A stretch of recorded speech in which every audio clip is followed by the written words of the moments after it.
Alright, people. Inna alhamdulillahi wa kafah. Wassalatu wassalamu ala rasulih al-Mustafa. Wa ala ibadi alladhina irtada. Wa man bihudahum ihtada. Wa bi athari ahli al-Madinah iqtafa. Wa ba'd. Fassalamu Allahi ala al-qawm. Ahlan wa sahlan bikum, people. You're doing it.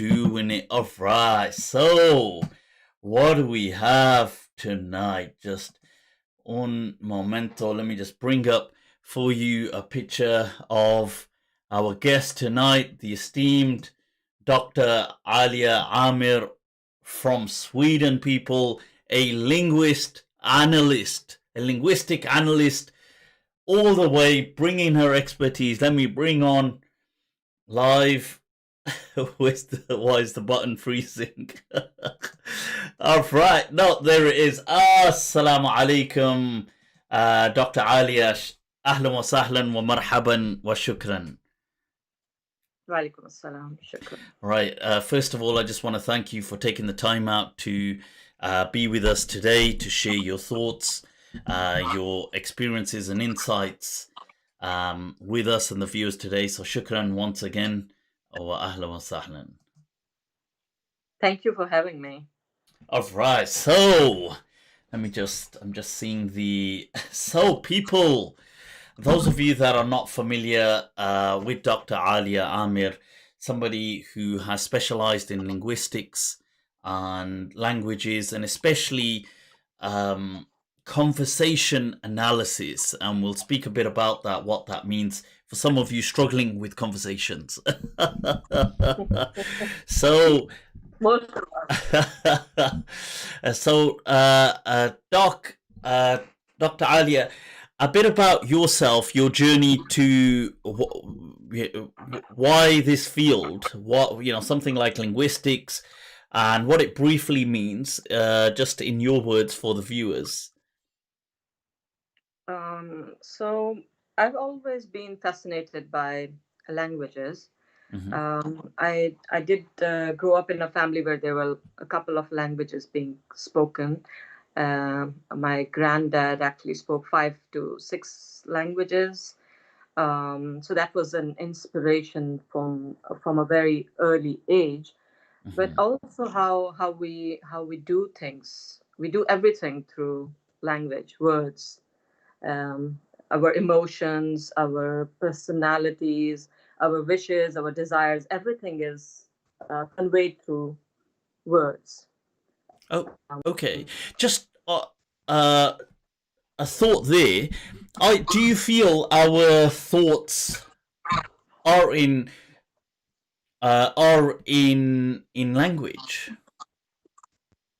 It's both in language Mm-hmm. and body language. Our thoughts. So, words, thoughts.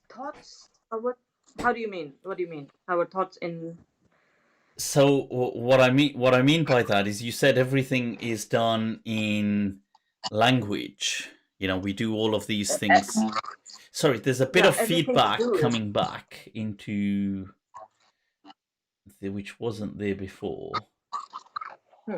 So everything we're doing it with our words, right? So 2 people or a group of people, they understand each other from the words that they have exchanged with each other. We can't actually see what's going on in my head or in your mind, but we can see if you're happy, if you're sad, how you're displaying different kinds of emotions through our social actions, including body language and words. So our personalities are portrayed through our words over a period of time. Okay. See, I'm a bit intrigued, just going back to thoughts and languages. Thoughts and language. Are we saying that people think in language? Because the reason I'm asking this, because I am inclined to that as well, but then because I am inclined actually to that perspective, but that would then mean that the greater the capacity of language, the greater the vocab, it would Uh-huh. mean the greater the thoughts. No, not necessarily in that way, but if you read a lot I mean, in the field of child language acquisition, for instance, if you read a lot to a child starting from the age of 2, even if he or she can't speak at the age or 1, he is acquiring those words, so it's receptive. It's all in there. It might get activated at a different phase. So yes, reading has a lot of impact. Your vocabulary is building, even if it's passive, even if it's not being used. So there are studies which show that if parents or child caregivers, they read a lot to children, it has an impact in their educational achievement, even at grade 9 or 10 or in high school as well. So different forms of absorbing language. But obviously, if you start reading Plato to your 2-year-old, that won't have that kind of effect unless and until those initial blocks have been established. So complex vocabulary has to be built on something that's. So do you not feel that thoughts have a relationship with words? Because if they do, then there would be a correlation with the more the more, sorry, there's just the feet, right, it would, the more complex words a person has access to would have some relationship with the more complex ideas as well. I mean, would there not be a bond between the two? Well, expression, yes, but thoughts, maybe not. Okay. It's not my field, but I mean, of course, if you have read a lot, you can synthesize all that information and express that in a let's say high vocabulary or in a complex way, building bridges between all those different things that you have read or they are in your mind, you have been thinking about it, or whether you express it in a written form or a spoken form. Yeah. That does have an effect. Because that's I'm pretty sure, and you can correct me, from my understanding of Wittgenstein, I'm pretty sure that's his kind of angle, that basically our language, limits to our language are limits to our world. That the more infinitely vast your language is, that reflects the vastness of your world. Yeah, sure. I mean, we construct our reality through our experiences. So even like if let's say if a child doesn't even go to school, but he has access to different viewpoints or he's exposed to different life experiences, then his thoughts or his reality will be a bit balanced. But if let's say I just watch like one television station which projects a certain angle of a view, then there is a possibility that I will internalize those discourses and reproduce them as well. I can give you an example of, let's say, Pakistan-India conflict. Okay. So if you read Pakistan and just for the viewers who may not be familiar, that Dr. Alia, part of her expertise and specialism is to do with the Indian subcontinent and research into language, or especially the kind of linguistics involved, applied linguistics in that region. Is that correct? English language, history of English language, and English language in South Asia. But of course, it's not divorced with other languages and all the socio-cultural aspects. I mean, I just put that there just in case somebody might, because you went straight to the example of the Indian thing. So just so people know that's your area of expertise. Okay, excellent. Yeah, you were saying, sorry. So if you look at Indian TV stations, and if there is something about Pakistan, you will see that the news will be framed in a certain way. and same is true for Pakistan, that it will be framed in a certain way because there's a conflict between the two. And for both countries' audiences who might just, I mean, of course, it's not like black and white that Pakistani viewers are just watching Pakistani television stations and Indians are watching Indian television stations. But the reality will be built on whatever is being consumed. So let's say if nationalistic discourses from one country or the viewpoint or the perspective from one viewpoint, it will build in that way as well. I mean, are you trying to say, let's say there's the concept of nationalism, and both countries are trying to embed this. Obviously, one country is using Urdu, the other is using Hindi, similar but with nuances, varied nuances. Does this, are you saying this may impact the output, or no, it doesn't impact that? Not just, but first let me just add this, that there are more Urdu speakers in India than Pakistan. So both Urdu and Hindi are used, and Hindi and Urdu is considered a different language in present day India.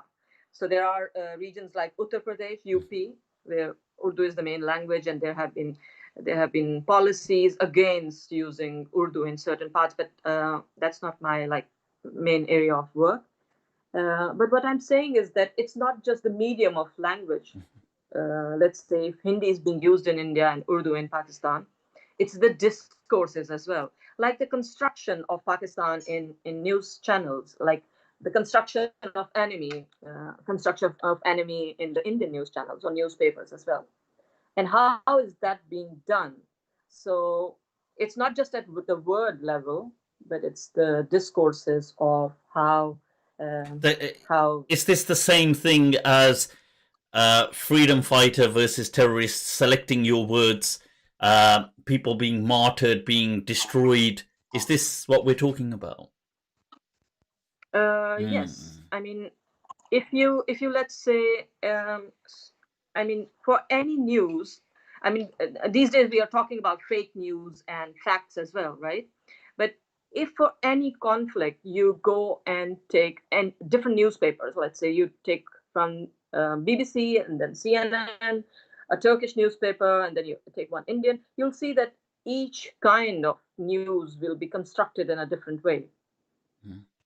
And that will demonstrate the viewpoints. Even that one headline can demonstrate what the viewpoints of that newspaper is, or how the policies and the perspective of a national perspective of that country. Of course, it's not; these are not like binary perspectives, and there are variation of perspectives within one country as well. But what is the official perspective about a certain country?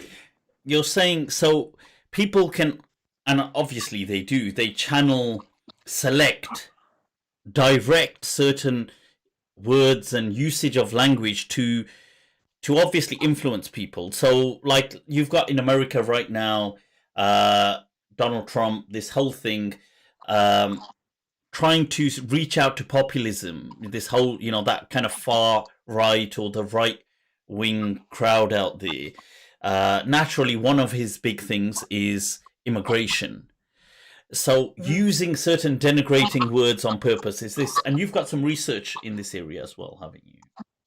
Yeah, I'm transcribing his debates, and as you know, that the previous elections debates are huge as well. And I looked at how Clinton was talking about the refugees, and how Donald Trump was talking about refugees. So the discourses of both Donald Trump and Clinton were different.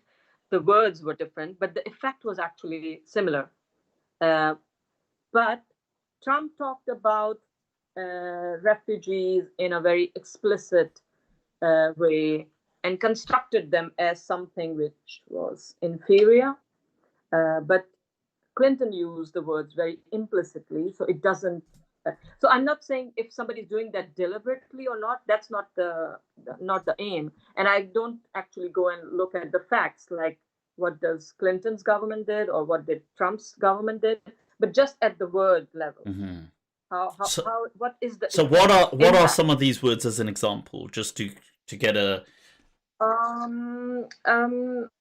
I don't have the transcript, but I remember that in one of the transcript he says that these people who are coming to the US, he doesn't say US, these people who are coming here, they're holding their mobile phones and they have mobile phones, flashing their mobile phones. So it doesn't really make sense of what he's doing. But if somebody who is to whom he has already conveyed that these refugees are something different, and he has already constructed a world of these the images as in words.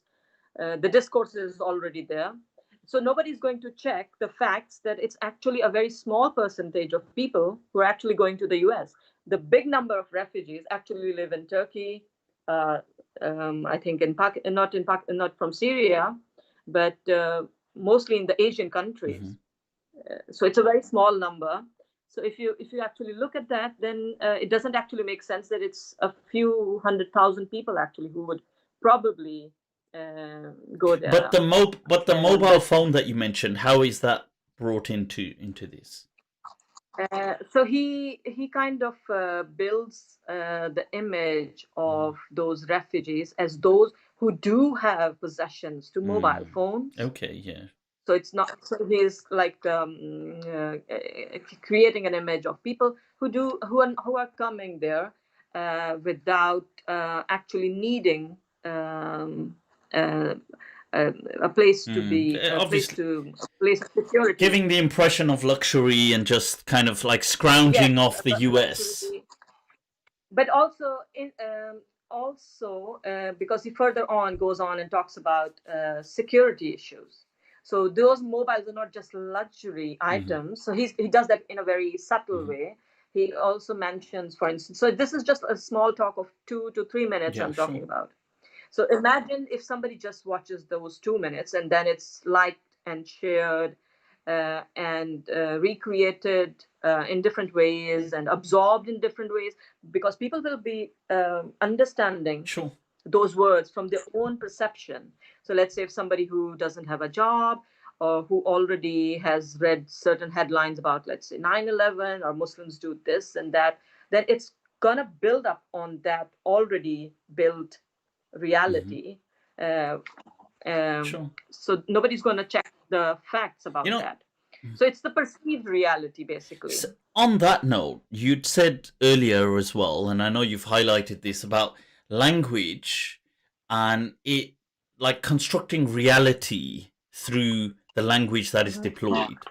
Are we actually creating a reality with our words? Do you think that we are actually creating a reality through our words? Or are we simply describing the reality? We are constructing a reality, and that's built through our viewpoint. So the reality, and the reality is the reality we take granted for. So it's not the reality, but it's my reality that I am projecting through my words, and you are projecting the reality with your words. So just to be clear, because by that, what you don't mean is you're not trying to say, like, so for example, I've got a glass here, and because I've said that, I've created it. It's not that that's not what you're saying, obviously. No. Is it ruafza? No. This is nothing less than blood, should I say, as a vampire. No, okay. It's cherryade. Okay. But yeah, so that's not what you mean by saying that they create the reality by... Obviously, if I said I've got a drink in my hand, regardless of whether I say that or not, people would know I've got a drink in my hand. So what is it you mean when you say we create our reality? So we create our point of view or perspectives in our heads through all that we see, through all that we hear, so all that we read, and our own thinking as well. So we are like taking things from our upbringing, our interaction with different things, and then whatever we have viewpoints for different things. We might not have for many things, right? But we might have viewpoints about countries, about cultures. So those are basically sedimented viewpoints. And normally people think that we generalize things, but think about racist attitudes with like different within different Muslim groups, for instance. Okay. So let's say an Arabic speaker or Arab from Arabian Peninsula, Arabian continent, might have a certain way of thinking about another group, and same might be true for the Desi community. They might have a certain view about another group. So those are those viewpoints are transferred between our in our communities through interacting, through listening to our conversations, whether it's our parents, our grandparents, uncle, aunts, friends, whatever. So the things we transfer within like these different communities, we do live in small bubbles within communities. We do, of course, go out of our communities as well within this Muslim sphere as well.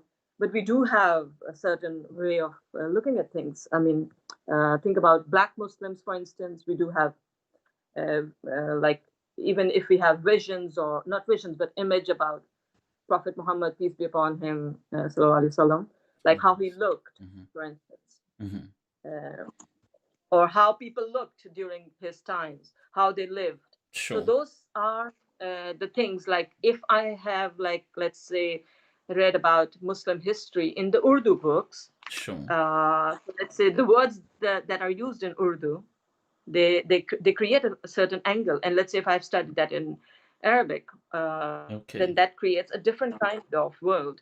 The kind of so the kind of baggage that language brings with its words. You're saying that obviously that would impact, and I suppose in that sense, like we're seeing today, the whole language almost being reconstructed with things for in light of feminine rights, for example, or even people may say gender. So the pronoun, for example, people saying, using he, or often, when they would say, but nowadays people are reluctant to say that, and they would refer to, sometimes I've noticed, plural.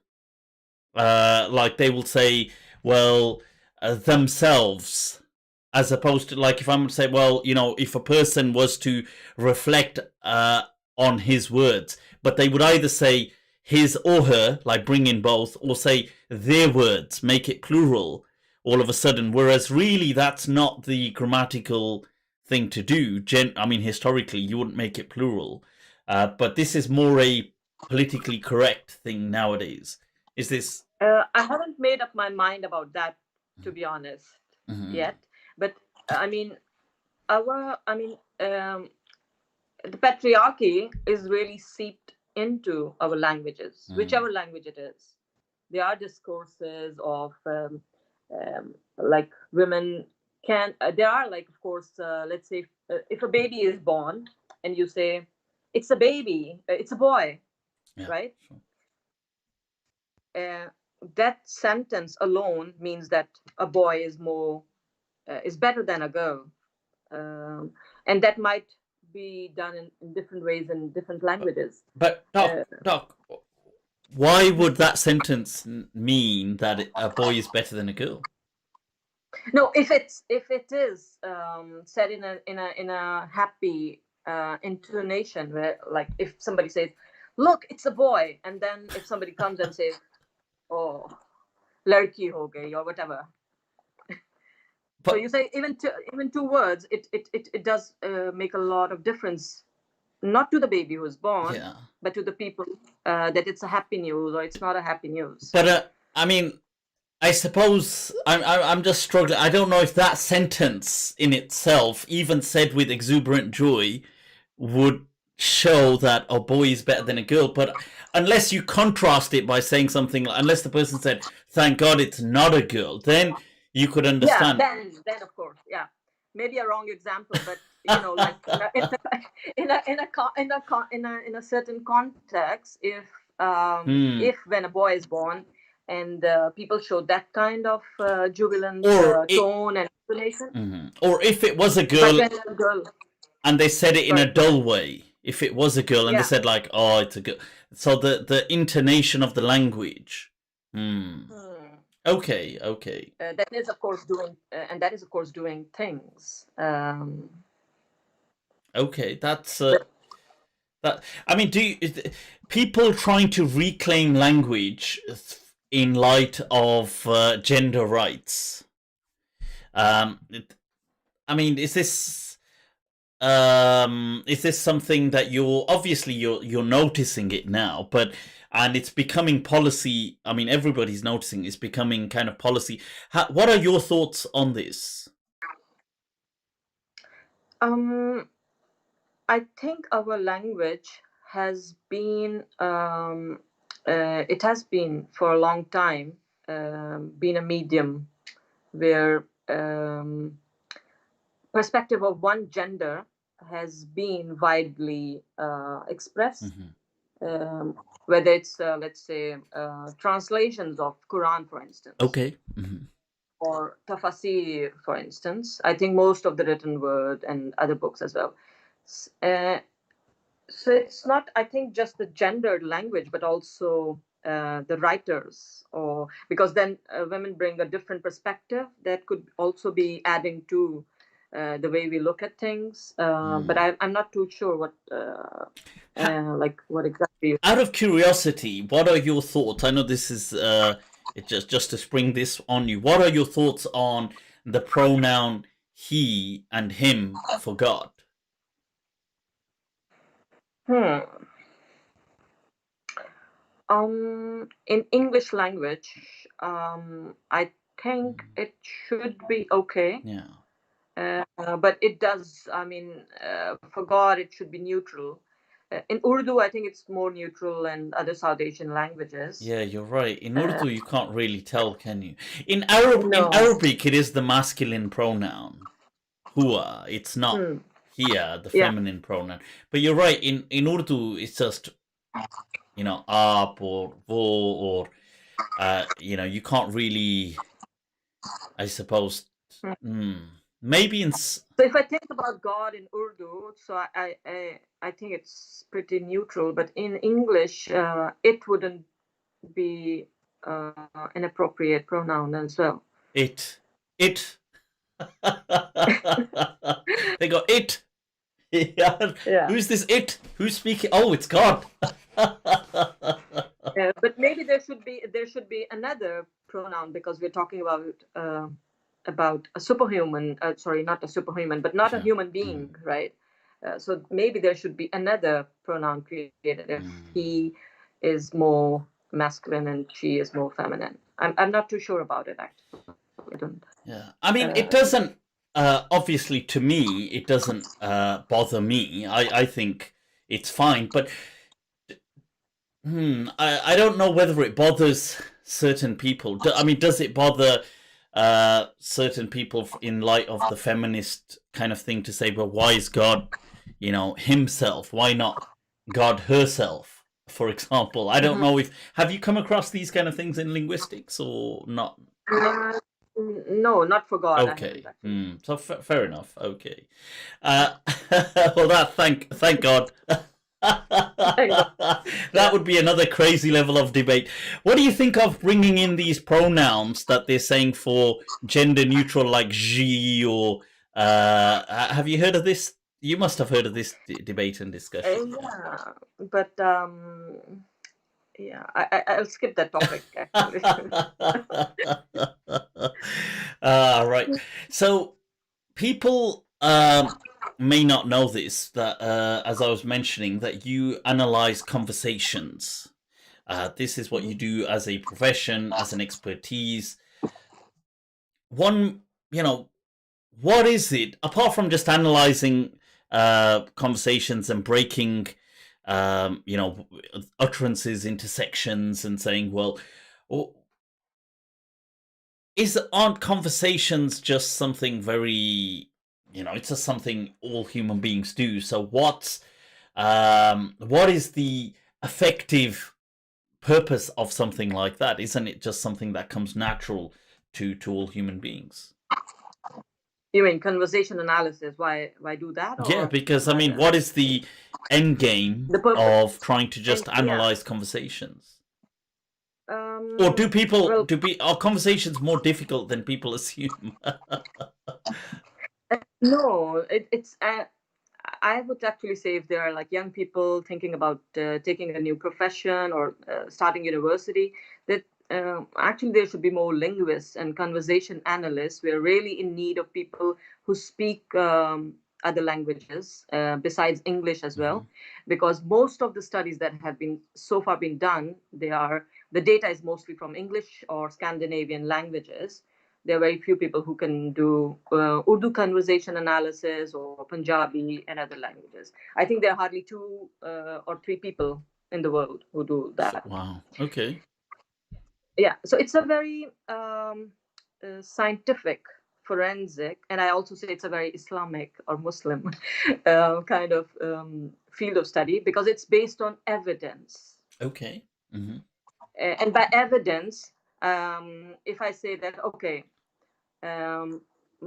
Mufti's laughter is doing this, so I must show that in your interaction that you did that. I can't say that Mufti might be thinking that, or Mufti is looking that way because I'm not going to judge or say anything about no inferences, basically. No inferences. Yeah. So basically, whatever you display, and even tiniest of things, like you are putting a hand on your chin and then doing this, all of that, we put this in a sequence. Okay. So we do it. It is called sequential analysis. But let me start from the beginning. So our data is basically video recordings. Okay. So we video film any kind of natural interaction, social interaction. It can be a doctor-patient interaction. It can be interaction in a cockpit between a pilot and a air traffic controller. It can be a courtroom hearing. It can be a police and police investigation as well. And my specialty or my specialization is classroom interaction. So I basically film classroom lessons, English lessons in Swedish context. So after we get these, so we don't video record like one-off occasion. We call them incidences. So we collect several hours. So for instance, for my PhD, I video filmed for about 40 hours of classroom lessons, and I had cameras from different angles, so I don't miss anything going on between the classroom participants. So it's a very detailed, and but we don't transcribe all the 40 or 50 or whatever the number of the hours is. We go through the data, a rough look at the data, and whatever jumps out of that data of interest, we try to look at it throughout the whole data. So, and then we create a collection. So when I was doing my PhD, I was actually employed for a project where I was looking at human-computer interaction. So how pupils were learning English in a computer lab while sitting in front of the camera, in front of a computer. And they were sitting in groups, so 2 students or 3 students in front of the camera. But when we started looking at the data, we found other things of interest. So we collected them, made a collection of them, and then we transcribed them forensically, and we looked at the patterns of all those incidences. and we found out that there were similar patterns. Mm-hmm. And the phenomena that I found, I named it language policing. Okay. It's a way of switching the medium or the language of conversation. So let's say in a multilingual or a bilingual environment, somebody says to another person, speak German, speak French, or another language. And how does that policing affect at the trajectory afterwards? And so one of my findings was that when you initiate language policing, the trajectory becomes a bit long, and it takes a bit of time for the teacher to go back to the business of the classroom. So let's say if a teacher was teaching, was having a grammar lesson, but somebody started, are you speaking English? Prata du engelska, or whatever somebody says. So it took them a bit of time and turns, and they had to go back to what they were actually doing. So it was counterproductive for teaching English in this context. Right. Okay.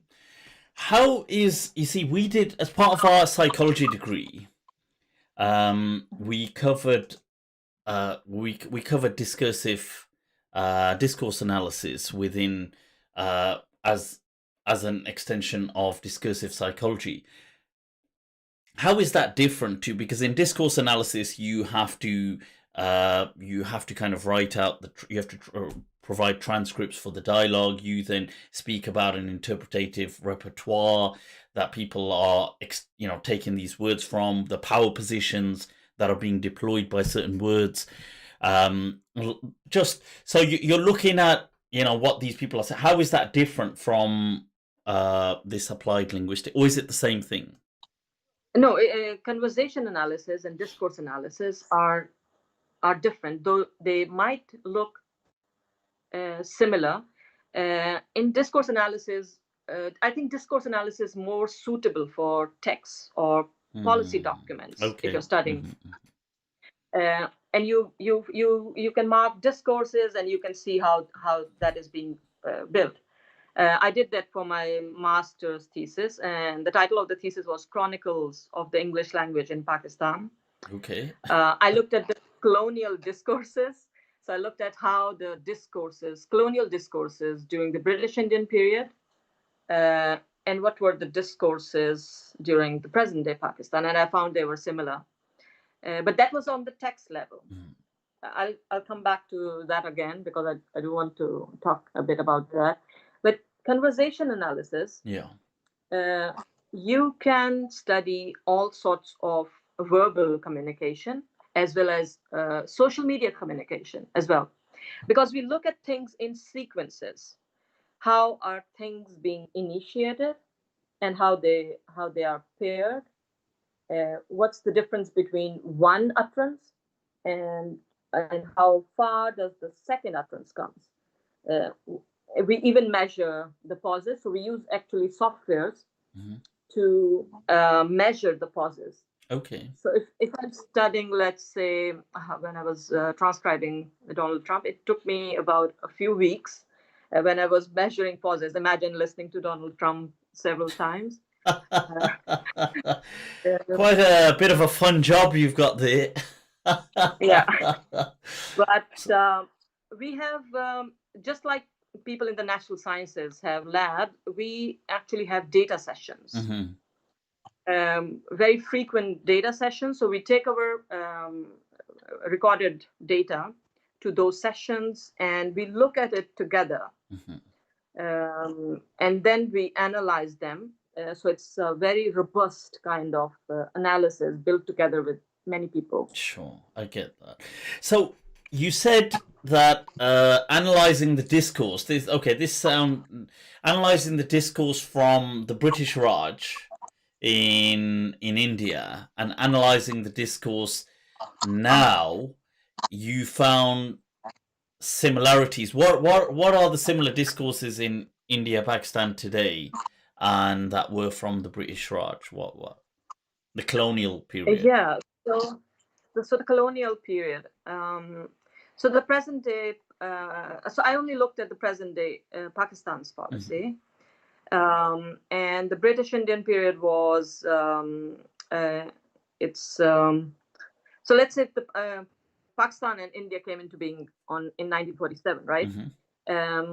And at that point, the policy or the official language of Pakistan was declared English language. It still is. Okay. English is the official language of Pakistan, but Urdu is the national language of Pakistan. But before that, so we have to look at a bit of socio-cultural history as well of this region, South Asia. We're talking about 1.8 billion people, right? A quarter of the world that live in this dense area.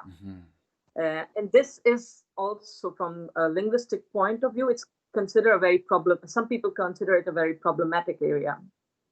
And some people call it a Tower of Babel as well. But it's a very rich area in terms of languages.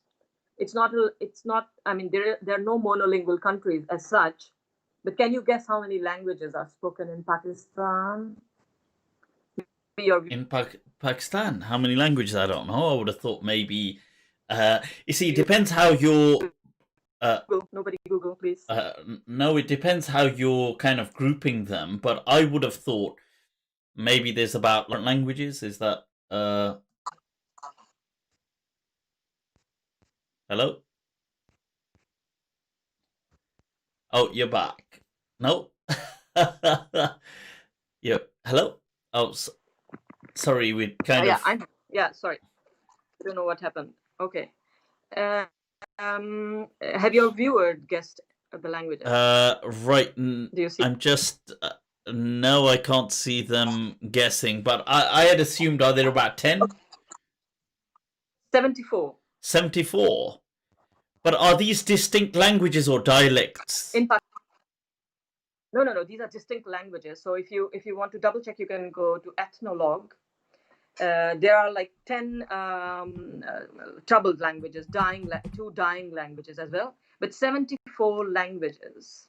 We're talking about 74 languages. Wow. Okay. And in India there are even more languages than Pakistan. I think 461 or so. Wow. No, I had heard in India there were, I thought maybe over 200 languages, but India is incredibly vast. Okay, Pakistan, I'm quite surprised, has about 70 languages. 74, yes. Wow. Okay. So in this context, when Pakistan came into being, that's why it was a bit difficult to decide which language would be the official language of Pakistan. But I think as we have already talked about social construction, we haven't really talked about politics when it comes to choosing one language for a country. Okay, so most of these language policies, one nation, one country, is usually problematic, especially for a country where there are 74 languages. And if we look at the historical background, 200 years of the British, not the British Raj, but 100 years of British Raj and 100 years of British East India Company. So we are talking about before 1947, 200 years, but English came much more earlier to the subcontinent. So English had been there when British East India Company came to the continent. Okay. Subcontinent. Almost the same time, or even earlier than when it went to the North America. Okay, that's interesting. Okay. Yeah. So we're talking about at least 15th century. There were already a group of people who could speak English, but a small group of people in the subcontinent. And now, if we go a bit earlier than these 200 years of British rule in the subcontinent, we had Persian as the official court language for 800 years.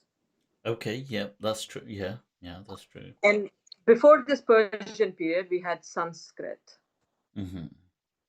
And that's the period when the modern South Asian languages started. So I won't go to the ancient languages because that's not really Okay. Mm-hmm. But when the Persian period is a really an interesting period to understand in the South Asian continent's perspective, because English is going through a similar phase as Persian was going at that point.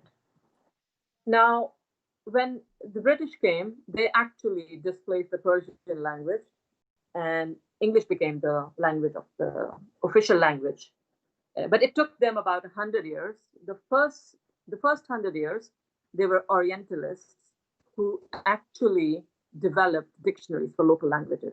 They learned Arabic, Persian, Sanskrit, Hindustani, which is the common name for both Urdu and Hindi. Mm-hmm. So just to be, for people to understand, just to be making sure they follow.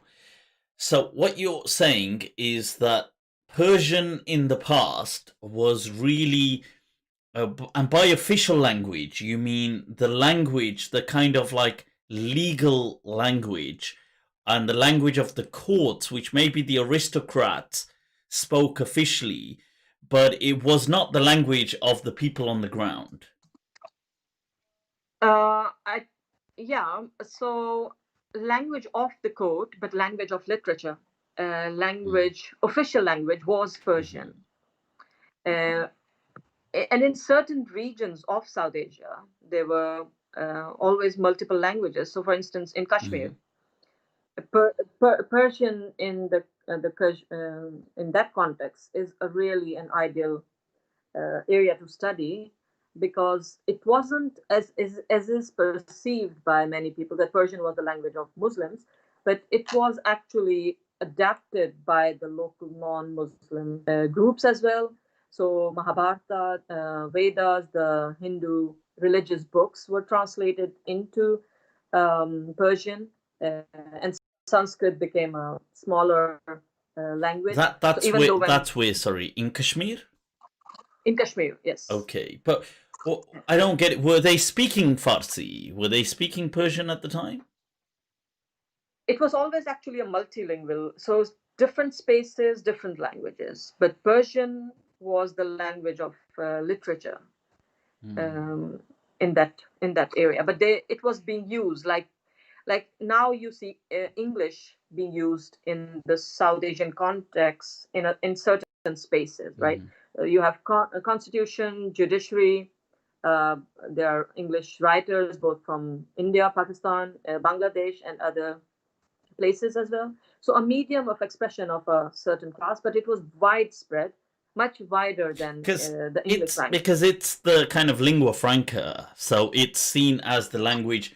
It is the language of the internet. It is the language of cinema. It is the language of currency, and so people want to be kind of associated with it. So even people who are not educated would want to speak some words in English because of that global. So you're saying that was the same thing with Farsi back then? But lingua franca was Hindustani. But in Kashmir, it was Urdu, more Persianated language. So Urdu and Hindi basically are on a continuum. Urdu more towards Persian, and Hindi more towards Sanskrit. Are you saying Urdu is more than a couple of 100 years old then, in that case? Is that what? Yes, it is. It is it? Okay. It is. But if we go back to the history, a little bit about the history of Urdu as well, I think it's popularly known that the word Urdu actually is a Turkish word, Turkic language word. It's used in present-day Turkey as well, for the army. They called it Urdu Eve, I think, if I'm pronouncing it correctly. But this word Urdu did not come to the South Asian region through present-day Turkey, but Central Asia.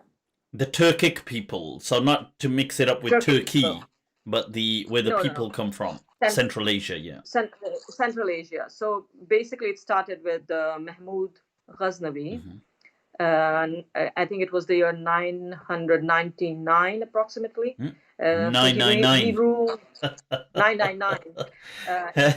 I think Yeah, lo, Goria. he was a Turkic Mongol, I think. Yeah. If I'm not Or of wrong. that people, Turkic people. Yeah, people. But these were, but they did not use Turkish. They used Persian instead, and they ruled for about 157 years. And after them, actually came the Oghur Turkics, so another group of Turks, and then Ghaznavis, Ghauris, and then the Mughals. And by the time the Mughals came, the first, the Emperor Akbar, he used a prototype of like the Turkic language called Çağatay. It has different names. Çağatay.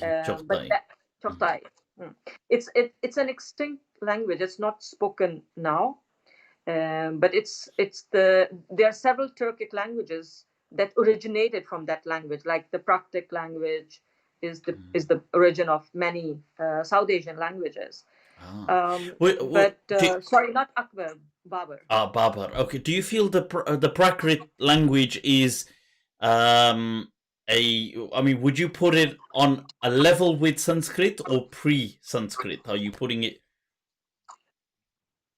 I'm actually not too sure about that, but I think there might have been overlapping periods. Okay. Or like Urdu and Hindi at some point. Yeah. Overlap too, but the script is different of Urdu and Hindi, of course, right? Yeah. And if you think about Punjabi language, it actually has 3 different scripts. Okay. It's a different script in Indian Punjab, and it's a different script in Pakistani Punjab. I mean, Pakistani Punjabi is just written in Urdu, or is it not? Is it? Yes, Perso-Arabic, but there are a few more, I think, alphabets than right, okay. Urdu. But I mean, this word Urdu, you don't get the classical Urdu poets, for example, saying that, oh, this is Urdu. They called it Rekhta or you know. So what is that about then? Because at what point does Urdu it has changed several names. Urdu has changed, like Urdu Mualla, Urdu Lashkari Zuban, and so it was called Hindavi at times as well. Hindavi, yeah. So I see it the more like in the British East India Company's time. That's when Urdu, I think, got its final name. And some people actually, like, there are popular controversies as well that Urdu actually developed in Fort William, which was the the first. But they did develop dictionaries, and if you look at the old dictionaries of Urdu, you'll find a lot of Sanskrit words as well, but you don't find them now. So it has developed into a different language, and I do see a difference between Urdu that's spoken in India and Urdu that's spoken in present-day Pakistan as well. But so let's say, I don't know, 400 years ago, in the time of the Mughals, if we go to the time of the Mughals, the official language was Farsi. Now, that's the language of literature, it's the language of courts, of the things you've mentioned. But are you stating that people on the ground were speaking something very similar to Urdu? Is this what you... Yes, Hindustani. It was called, the Khari Boli kind of thing. Khari Boli, yes. But not Khari Boli. At that time, it had developed into a different form after Khari Boli as well. Okay. But Persian was not the everyday medium or lingua franca, as we say. Okay. Right. Okay. I mean, because I'm very fascinated by Urdu, and I've always been intrigued how it kind of emerges and spreads. Because on one hand, you do get the old poetry of Amir Khusro, and a lot of it is quite understandable. Like if you read it, it's mentioned in the songs and things. It's quite, but then people will say, well, Urdu is really only a couple of 100 years old. That's it. Before that, people never really spoke Urdu. So, People do compare it with the origin of English language as well, Anglo-Saxon and the Normandy, the combination right, of two okay. groups. So I would say that it is to a bigger effect the Central Asian that came to this region through Afghanistan. So at one point, actually, this whole region, northwest of Iran to the northern India today, and Central Asia to Makran was actually one big empire, the Ghaznavis. So, I mean, it's kind of like the European Union, with different languages. And we are talking about this period when in Britain it was the Battle of Hastings, I think, 1066. 1066. Yeah, so it's almost the same time as that.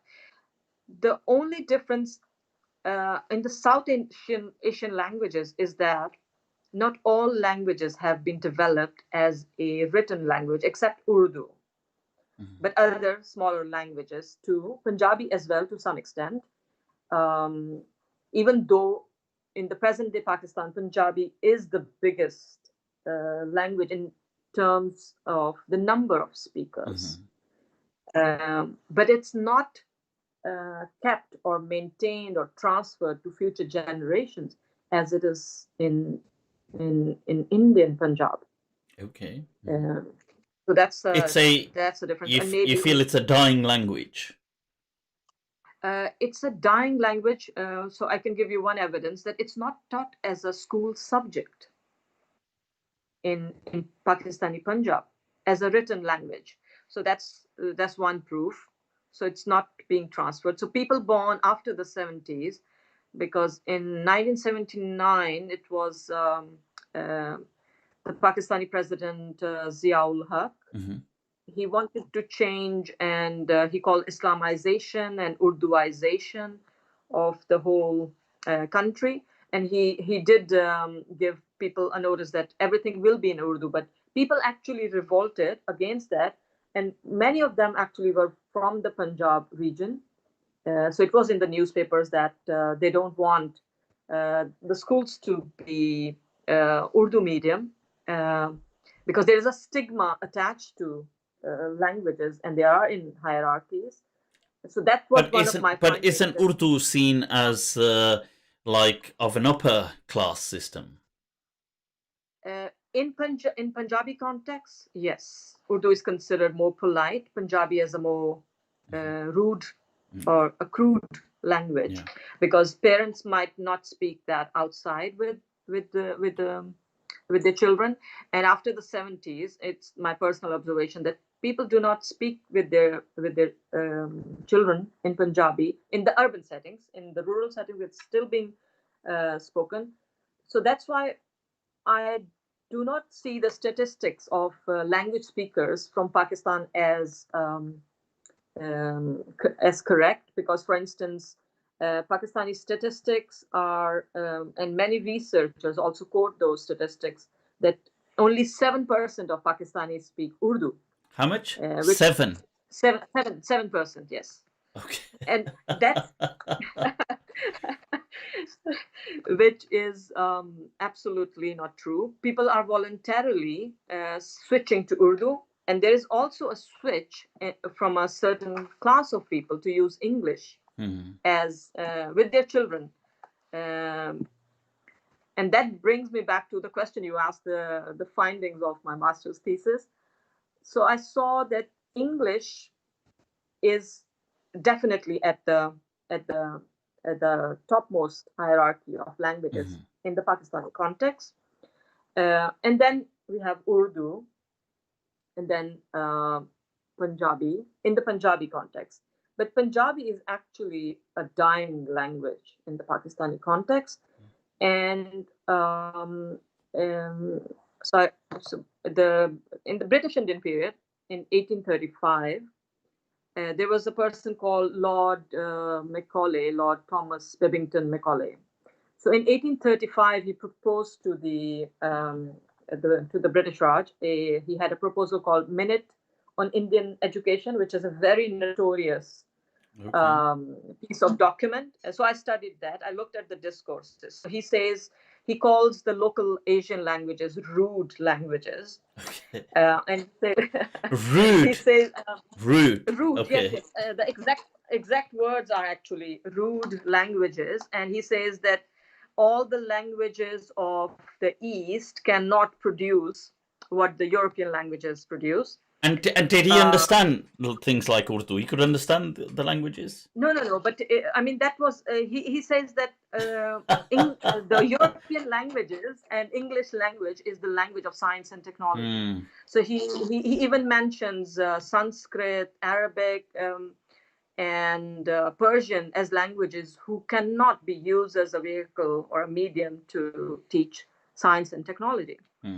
Actually, for the first time when I read it, are languages of science and technology. I mean, they have been lingua francas of the world. They have been languages that have dealt with the development of... Well, all languages, if they are developed, they can be used for any purpose. Of course.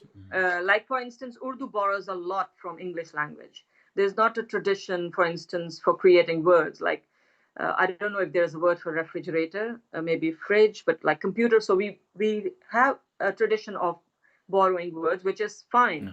No. But if it is used for teaching chemistry or biology or physics or whatever, it does have the capacity to use that. But let me quote what Macaulay says. He said, "A little hocus pocus about kushagrass and the modes of absorption into the deity." So he's talking about Sanskrit and Arabic and Persian as inferior languages, but he also says a class of people, Indian in blood and color, but English in taste and in opinions, in morals, and in intellect. So he's talking about switching to English because that's the language which is the right language to be used. And there are people who actually study language imperialism, and if you study Macaulay's Minute, or if you study other documents from the colonial period, you will definitely find those colonial racist discourses in them, and also subjugating and othering the local languages, creating a hierarchy as such. And I found that the documents of present-day Pakistan, they do not talk. They do not have the racist tones as the colonial documents or discourses had, but they were also creating a discourse about English language as the most apt language for science and mathematics. So, for instance, the Constitution of Pakistan, it says that English is the official language, and Urdu is the national language. Okay. Mm-hmm. And until the provisions are made, this will be... So English became the de facto official language. So you will find many documents only in English, the official documents of the government, for instance. Judiciary, armed forces, they all have their documents in English. And then it also talks about Arabic, Islamiyat, and religion. But the other languages, the biggest language of Pakistan, Punjabi, and other languages, they are the regional languages. So it has a similar kind of hierarchy as the colonial hierarchies for the languages, though not as racist, but neo-colonial, same kind of structures. And as you move towards other, the further documents, like not just the educational policies, so they also say that if we use more English, the science and mathematics will progress in the country. But is that that is because if I understand it correctly, that you see, if Pakistan or these countries were to shift, let's say, the official language to become Urdu, that would require rewriting the entire law into Urdu. And I mean, nobody would understand even the terminology. Well, present day Pakistani urban people will definitely not. And I mean, it's very problematic. I think Urdu can never actually become.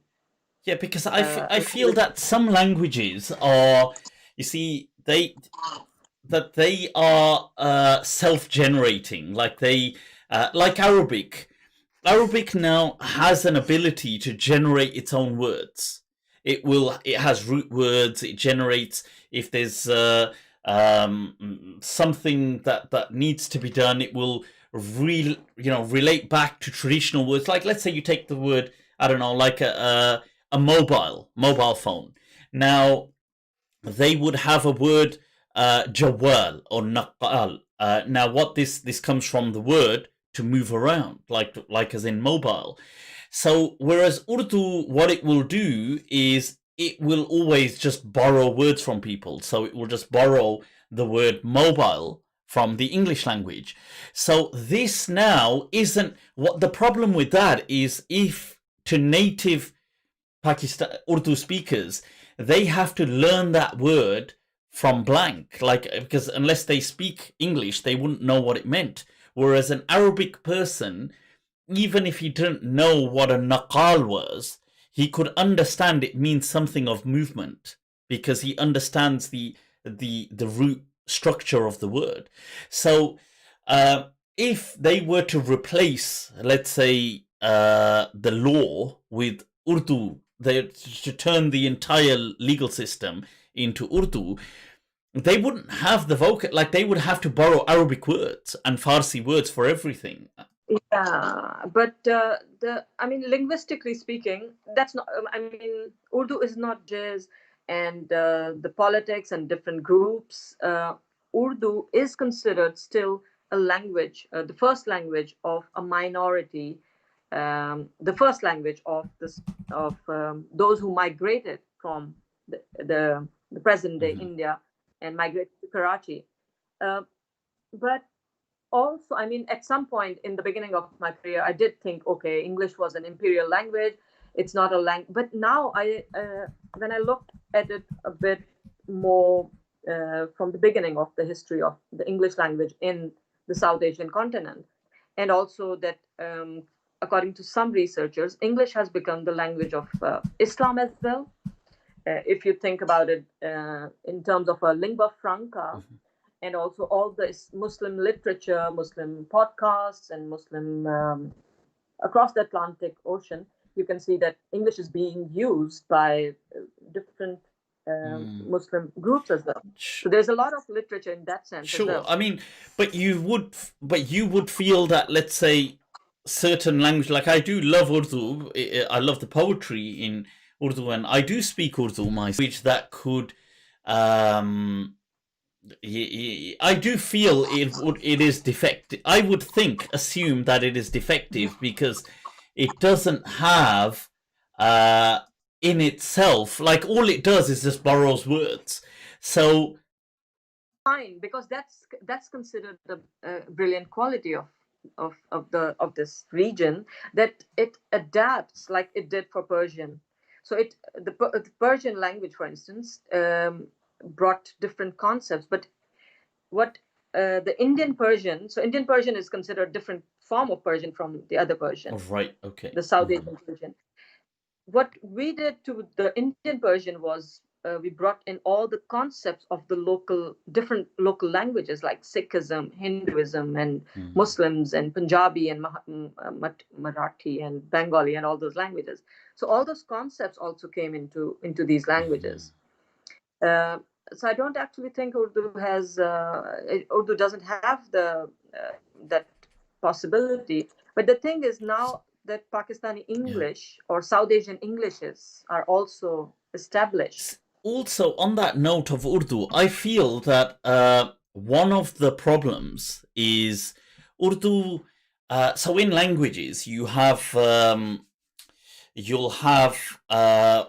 like abjad kind of languages, and you'll have abugidas or Bugidas, I'm not sure if I'm pronouncing it right, but you'll have languages that are written with their vowels. And you have languages where vowels are not written. Now, this, so for example, Hindi, I can read Hindi. I studied Hindi, how to read it. And even though I'm weak at it, but it would be an Abugida script. So it would have its vowels within it, just like English. Now, Arabic doesn't have that. It's an abjad script. And neither does Urdu or Farsi. But you see, Arabic, what's different with Arabic is, you see, all words are on set structures. So if you are an Arabic speaker, you know, so for example, a word like, there's a pattern like mufa'il, like let's say mudarris, muallim, mukabbir, mujahir. You would know that this is how that pattern works. Just like in English, people would be familiar with how to stress syllables. Like you stress them at a certain point. Now, in Urdu, you see, people don't know patterns, and they don't know. So when you write a word, I would find it difficult to believe that most people would actually know how to pronounce it. Like they might just read it, but they can't read it correctly because they don't know where the vowels are, because people don't write it. The araf. Yeah, the zir zabar. Yeah, the zir zabar. Yeah. Fatha dhamma kasra. Yeah. So one possibility is to write it in Latin. Yeah, because it's got vowels in it. So let's say I give you an example. Like let's say now they I'm trying to just trying to think. Even with this this whole Corona thing, there was. So let's take now Corona. This is a simple example. Now, if you saw Corona written when it first came out and it's a new word and you don't know what it is it Karuna? Is it Corona? Is it like you wouldn't know how to read it because you can just see it's a kaf, ra, wow, and a noon, and you know it's going to have a ha or a ta marbuta kind of thing. Now, so an empty ha. So how do you read that? Is it so? This is an example of when you look at a word written in Urdu, even if it is a proper, like whether it's an Arabic word or an English word. So you could take the word civics written in Urdu as they write it often, or the word like coach, and now coach looks like kuch because you know kuch karna, like which. So people like they wouldn't know unless they know it. And if you take an Arabic word, let's say, like you could take a word like, and this is why they then make their own kind of Arabic out of it sometimes. So words like, let's say, mustaqbal in Arabic, which means future, but they read it as mustaqbil in Urdu. Right. And even though that is a pattern as well, mustaqbil, but it actually means something else in Arabic. But okay, that's fair enough. That becomes then the Urdu word. I'm not arguing against that. But what I'm trying to say is if you took a particular, I'm just trying to think, let's say like the word waba. Now, is this to be read as wiba or waba or wuba? Like you wouldn't know unless you knew the word waba. Yeah. So this would be, I'm assuming this is difficult for people then. I mean, if you have been using Urdu at home, you will know the patterns of how, I mean, same is true for, like you gave example of Arabic language. We have Quran in different scripts, right?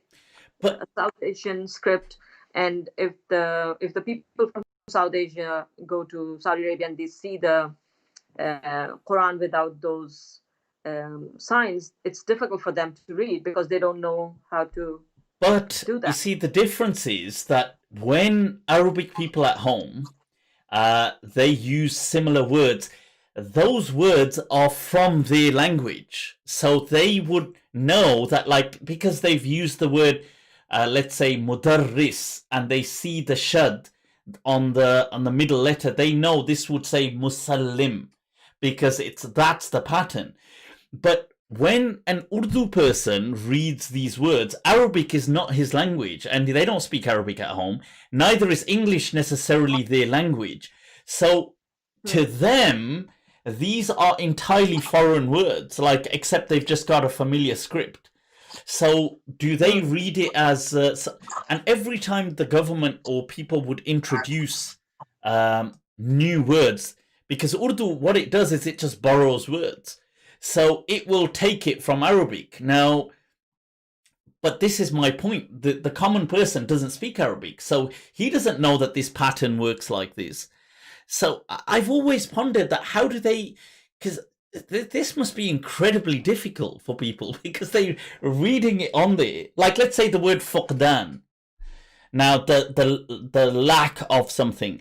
Now, why is that a dhamma? Now, okay, in Arabic, they may know that, okay, we use certain words like this, let's say. But in Urdu, why is that not fiqdan or faqdan? Or, why is it not like... Why is it fuqdan with a dhamma, with a pesh? Nobody would just know that by growing up knowing that. You wouldn't just, unless you're taught it. So I feel this is I assume it's incredibly difficult to be able to speak Urdu properly.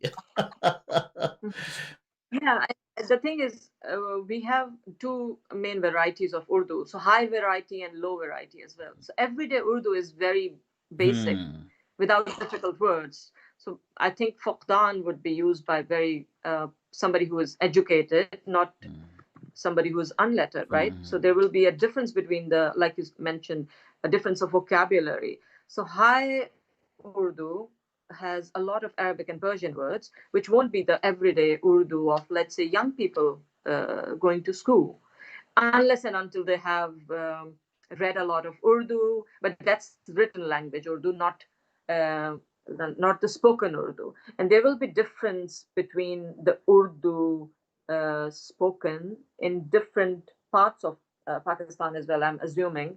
Like somebody who lives in Peshawar, and he has or she has Pashto as their home language, but they're studying Urdu. So for them to understand what's the right pronunciation, it will be the same challenge as if they are studying French or other language, except that they can hear Urdu on television and everyday life as well. It's just, I felt that always, I've always had this on my mind, that this must be so annoying. Like, I've just thought that, how can a language prosper in a country where you don't write vowels, and people are not, because it's an abjad script, but people are not familiar with the structures either. So you can't, that just means that most of the people will never be able to speak that language at a good level. They'll only be able to ever get by. And I've just felt, that's a proper handicapped way to raise a nation. Hence, maybe it can never probably become the official language, because people just would never be able to speak it at such a high level. Well, Urdu phonology is not really my area of study, but I think it's more political that Urdu won't be considered as the official language, because more and more English is being used, at least at the educational level. So also for your audience, all the medical universities, engineering universities, and all the other higher educational institutions have always been in English language. So somebody who wants to actually go to higher education, they must build up their English so that they can get admission there. So they don't really have the motivation to learn or improve their Urdu. I think taught at up till the high school level, not afterwards. But English is taught as a compulsory subject, but at the bachelor's level as well, but not Urdu. So you see the difference. So there is already a motivation to improve your English, not just at that level, but I've also heard that even like for primary school children who want to take, who are taken by their parents for admissions to preschools as well, they actually make their children at the age of 3 or 4 memorize English, or prepare them to speak a few words of English before they, because otherwise they can't pass the entrance test at the age of 4. So there's already like at the level of the language use, it's a different behavior for different languages. No, I see. Somebody did highlight in the comments that, look, Arabs have a similar problem. I do agree that Arabs as well generally will struggle with High Arabic because they may not know how to pronounce the words as well. So I do agree, but I feel that they would still have it to some extent easier because the words will resonate with certain Arabic words that they definitely know. Like, you're not going to introduce a new pattern. You might introduce a new word that you're not used to, but you won't introduce a new pattern all of a sudden. So that's all. Yeah. To some extent English as well, like when we teach Shakespeare, for instance, here in the Swedish context, in 9th grade, if they're reading the Shakespearean play, it doesn't come naturally to them to read such an old English. So some of them actually use abridged form.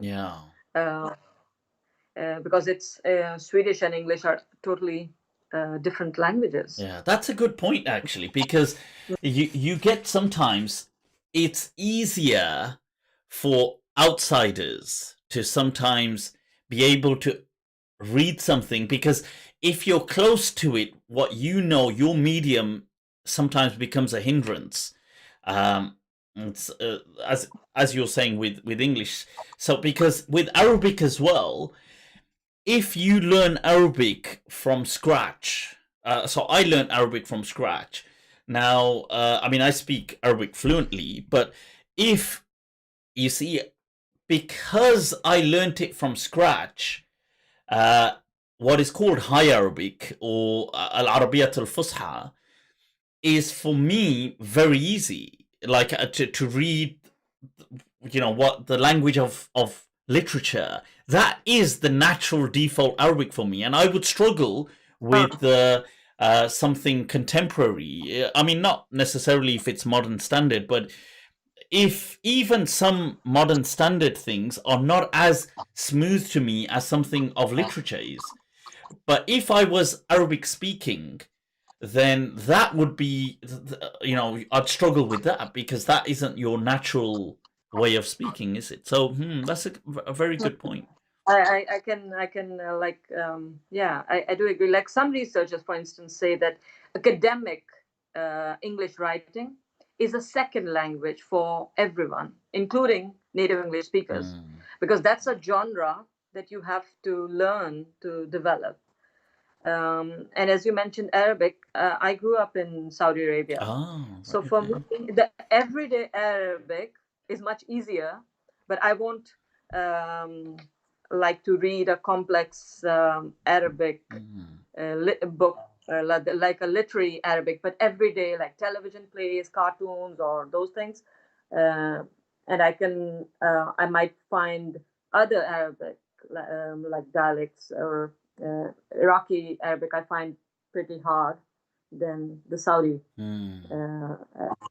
But same is true for Urdu language. If you listen to Urdu from Delhi now and Urdu from somebody who's speaking in Karachi, you can find many differences, like idiomatic differences, the way it is being spoken, pronunciation as well. And that might be actually hard for people who are not familiar with. I see.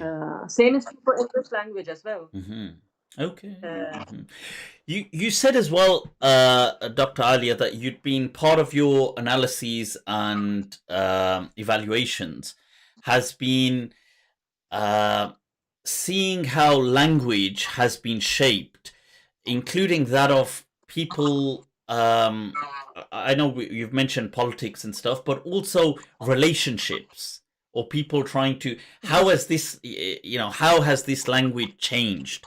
The language of the conversation of relationships. Has it actually changed? Has the conversation of relationships today? Because that's a topic that I suppose hits home with many people that will be watching this. Conversation of relationships. I mean, we are using new words every in every decade. But are we not saying the same things, or are people today saying more interesting things? Like if I say no, if I say Mufti, you are being fake, it won't mean the same thing what it meant 10 years ago. True. Or but if I say would they just use a different word? But are the conversations, the nature of the conversations themselves, have they evolved? Yes, they keep on evolving. The practices keep on changing from time to time. The words, the meanings keep on changing as well, and in different contexts they become, like you mentioned, Arabic and Urdu already. There's a popular joke actually about a Pakistani guy. So that was like a very popular joke in Saudi Arabia. Okay, what's the joke? The fact that it's a Pakistani guy.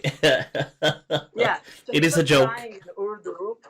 Yeah, he was crying in Urdu near the Kaaba, and he was saying Allah Mafi, Allah Mafi, Allah Mafi. But then an Arabic guy, he came and he said to him, Allah Fi. Because he was saying in Urdu. Because Mafi in Urdu is from the term mu'af, like so for to be forgiven. Yeah. So Mafi. And in Arabic, they use it as in ain't, like, or isn't, or something isn't there. So Mafi. La yujad. You will find similar words in Persian and Turkish, Arabic and Urdu, but their meanings might actually be different from each other. So the nature of people, let's say, conversing on social matters, especially relationships. So people, let's say they are at a courtship level. So they're trying to get to know each other. Not just, I suppose, words always change, but has the actual process changed? Are people now, they discuss, are we saying they discuss less, they discuss more? Are they, I don't know, has the actual, qualitatively, has it changed? I think in different contexts, it's different. I'm sure we are like on the internet a global community, but within the global community, we're still doing things in different ways in different spaces. So there is actually some latest research by a colleague from Britain on first dates. So she video filmed first dates. And I've seen that data as well. And she looked at how people, so that was from a very Caucasian white dates. And she looked at how people were meeting for the first time. And she analyzed, I'm not sure how many of those dates, and she found out, and I've heard those conversations. So she found out that the question people were asking about dating history came like after I think 20 or 30 minutes after, or towards the end of the conversation. As in asking them, how many other dates have you been on, who have you dated, stuff like that. Yeah, the previous history. Whereas if that question was moved towards the beginning, that would have solved all the small talks and reaching that. But I mean, wouldn't that just ruin the conversation? Because if somebody said, isn't that a bit full? Like if somebody said, well, hi, how you doing? Yeah, you're right. Yeah. So how many dates have you been on? No, of course, not obviously like that. But okay, so we do study these conversations like landscapes, racetracks. Okay, so let's say the racetrack of that colleague, she was studying the dating racetrack. So in the beginning, if that question didn't come there, the conversation will go off track to another tangent. But that question, not like you mentioned it, but in another way, should have come much earlier. So let's say the greeting pairs. So anybody in any conversation, the norm would be, I'm not saying that everybody does that, anybody meets on a telephone, on a Zoom meeting, audio, video, or physically on campus, wherever, they'll have some sort of a greeting exchange. So if I say hey to you in Swedish, you'll reply hey. Whether you say it cheerfully or in another way, that's another thing. But so we people have found that, reply with the same kind of vibe that you're bringing to the table. That's what you're saying.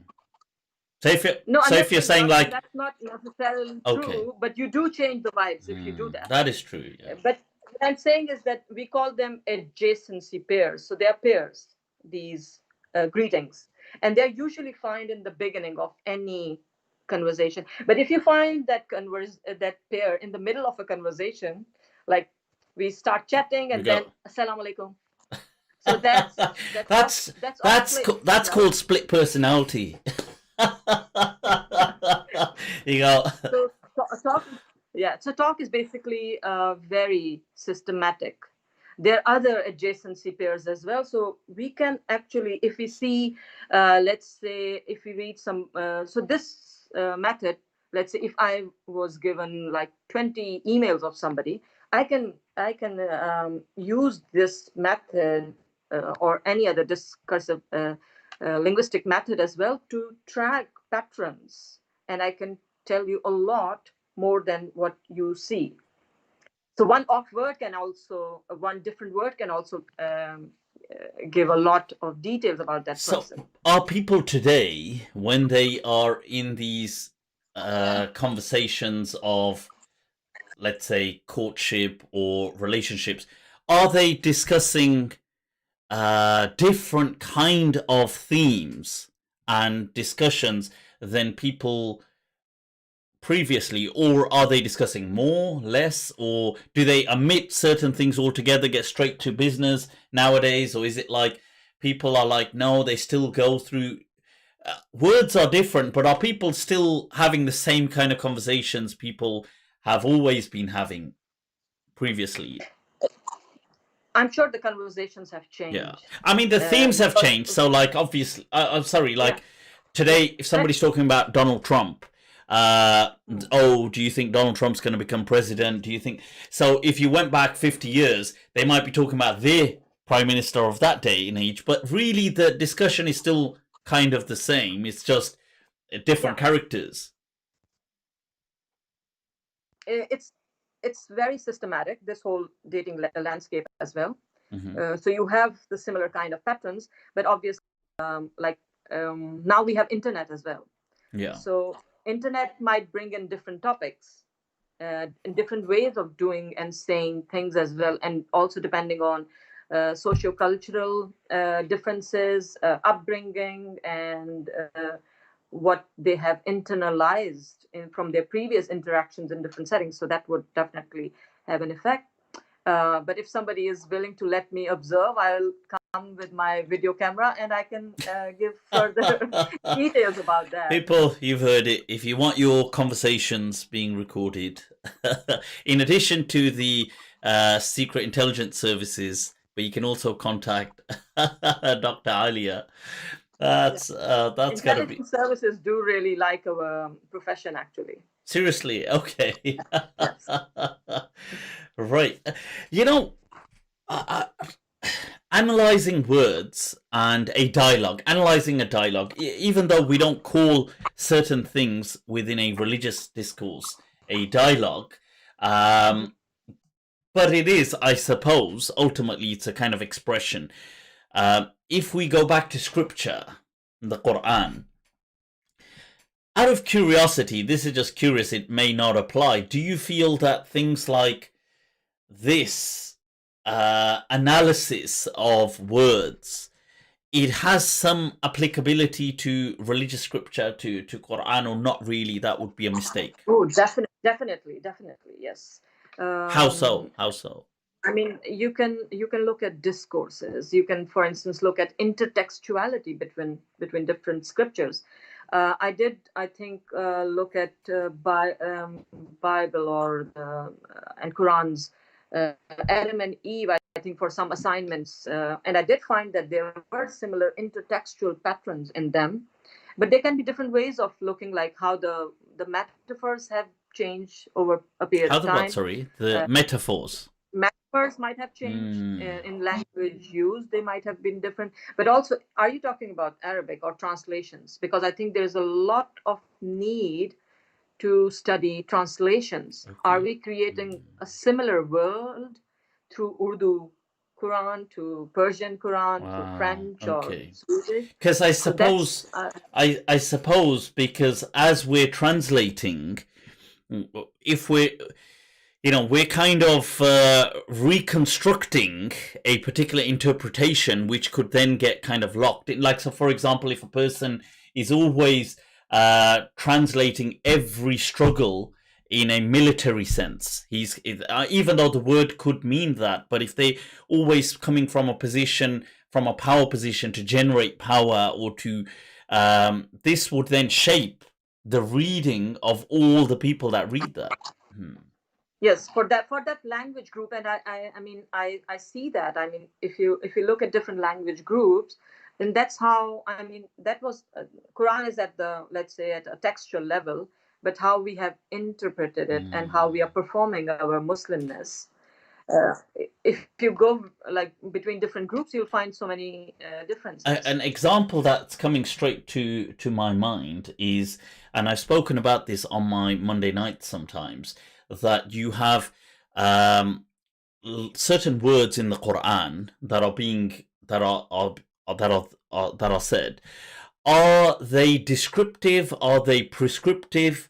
This huge debate or area for interpretation. Like, let's say Allah speaks Allah speaks about certain people who were preventing women from getting married. وَلَا تَعْضُلُوهُنَّ أَن يَنْكِحْنَ أَزْوَاجَهُنَّ.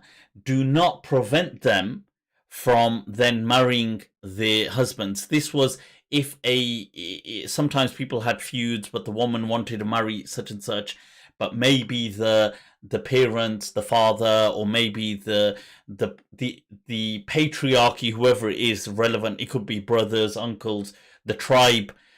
La ta'duluhunna, do not prevent them. This adl, this kind of prevention here, if you, even me saying it in English, you see, do not prevent them, does it mean that, am I saying it that in the sense that that I actually can prevent them, legally speaking? Because here some scholars understood that, oh well, the wali, he, even rightfully or wrongfully, can prevent a woman from doing a nikah. It is ultimately up to them. Like, what they're doing is this verb, although it is saying don't do this, but it's ascribing a power position to that. But like, if I said to you, don't stop them from going to school, although I'm advising you, like, let's say I said these children, don't stop them from going to school. Yes, I'm telling you don't do it, but I'm also, am I ascribing a power position to you where you technically hold the power to prevent them? Or am I simply saying, hey, you, like, as if, imagine I said that to another child, don't stop them from going to school. There would be no power position being ascribed. Does this make sense? So not enforcing, yeah, so not enforcing, but Yeah, but no, it's not only, not acting as the police. yes, but also what I'm saying is it's more than that. Like, I'm ascribing, I'm assigning agency, because and people are doing that in the translations.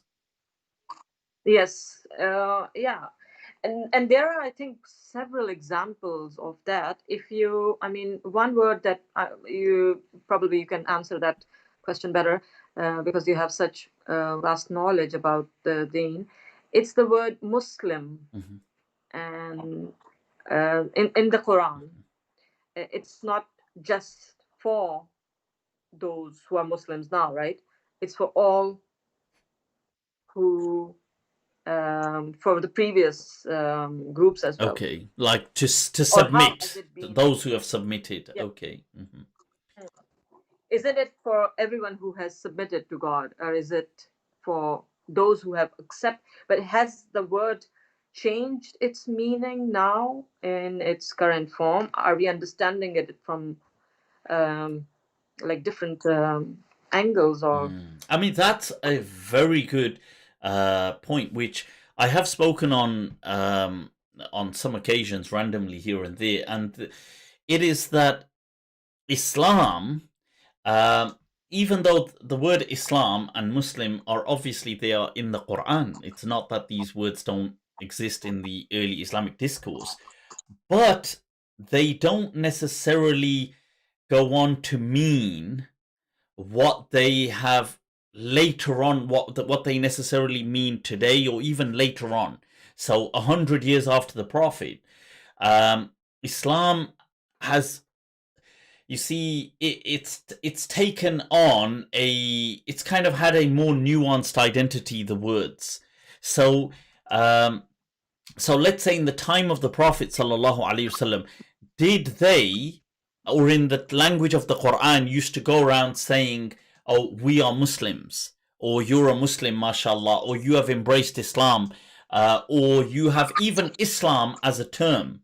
Were they using it like this? So research by people like Fred Donner and other people highlighted, which I feel is accurate, highlighted that actually they used to refer to themselves as the believers, al-mu'minun, not as al-muslimun. And this, it was, they never really went around saying things like, oh, this is the religion called Islam and you come to, but around maybe 70, 80 years after the Prophet, this does become the widespread thing, that there's a new shaped identity. It's now called Islam, you're called a Muslim, we're called. So that is fascinating that in the Quran, if you read the Quran, it seems to be more about Ya ayyuhal mu'minun, Ya ayyuhal ladhina amanu, those who have brought faith. Not so much about, Ya ayyuhal ladhina aslamu. That will not really be the case, yeah. Same is true, I guess, for the words brothers and sisters. Common day words used in Muslim spaces, brothers and sisters. I can't recall if any of the. Yeah, I mean, that's, I totally agree. I think that you can find some presence of these words, but I agree with you, and I've definitely expressed this, that it's not the way it is today. So just as I said with Islam, the word is in the Quran, inna dina indallahi al-Islam, and the word Muslim is there in the Quran, but in the life of the Prophet, they wouldn't have gone around generally saying, I'm a Muslim, you're a Muslim. They might have occasionally, as a one-off, used this word, but they used the word mu'min, believers. And this brother, so for example, innamal mu'minuna ikhwa, that the believers are brothers. This is used, but did they used to always go around saying, Ya akhi, Ya ukhti? They wouldn't have done this kind of stuff. This is a very modern. And they wouldn't know about the word hijab as well, I guess. Yeah, no, which is shocking. The word hijab is a very modern phenomenon, isn't it? It didn't exist, I think, 15 years ago. I don't recall growing up. Definitely not in the classical, whether it existed in the last 100 years. But if we're going to look at, let's say, 800 years ago, 500 years ago, in the Prophet's time, the word is an Arabic word, which means a barrier, but did it exist with this meaning of the khimar, like what you're wearing? They would not have, like if you were in Imam Malik's time and you said, I've come to ask about the hijab, he wouldn't understand what you're talking about. He'd think you're talking about some kind of a wall or a barrier. And you'd be like, yeah, Imam Malik doesn't even know about the hijab. It has become more of a construct of Western Muslims, would you say? Yeah. Is it an identity? Yeah, definitely. I mean, although hijab today is also used in the Desi cultures, and it's become like people. It's taken I feel it's very after colonialism. It's kind of become this a reaction to the colonial identity, that we have our own identity, and part of it is a woman wearing a khimar. And it's khimar just for some reason doesn't carry the word at all. But it didn't in South Asian Sorry, we just lost you there for a moment. What? Yeah, so it didn't exist in the vocabulary of the South Asian context, at least, to patta Yeah. or other words. So it's really interesting if somebody did a study of the intertextuality of how the word hijab, the evolution of the word. Another very interesting word, same kind of process, is what they use in Arabic, ikhtilat. This, well, in English, it's not actually English, but this Indo-Pak English, free mixing. This kind of shared space between the gender. Which one? Yeah, and parda as well. The word parda. Yeah, parda, but where they will say, I don't know what they'll say in, what do they say in Urdu about the mixing, free mixing? Ikhtilat, I think. Ikhtilat is the Arabic word, yeah. But even ikhtilat, it's interesting that this word, obviously the word exists in Arabic, it's an Arabic word, but it didn't exist with this context. That like today, ikhtilat is understood as it's understood as shared space between the genders. So what the you will see a lot of discourse about that in the South Asian Muslim literature or languages, religious or otherwise as well. The words like co-education as something demonish or anti-religion, and also the words parda and char diwari, for instance. Okay. And like you talked about the gender, so those words actually do because assigned roles for because you see, before you can demonize something, it has to exist as a word. Because and then the usage becomes different in a different way. Because if you think about it, this concept, Islam has existed from the Prophet's time, and you're going to have the concept of, let's say, shared space between the genders has existed, but they haven't had a word for it. Like this word, where's the word in any of the fiqh books of the Sharia written by the old? There is no word. They don't have this. Ikhtilat is a very modern Arabic word used for this. The word exists, mixing, just as they use free mixing. It's an English word, but in the English language, it's not used for. Free mixing is like mixing music and stuff. It doesn't. This is a Desi English word, free mixing. So the first, I think, the translations of English of the Muslim religious literature is the big body of it is from the South Asian writers or translators.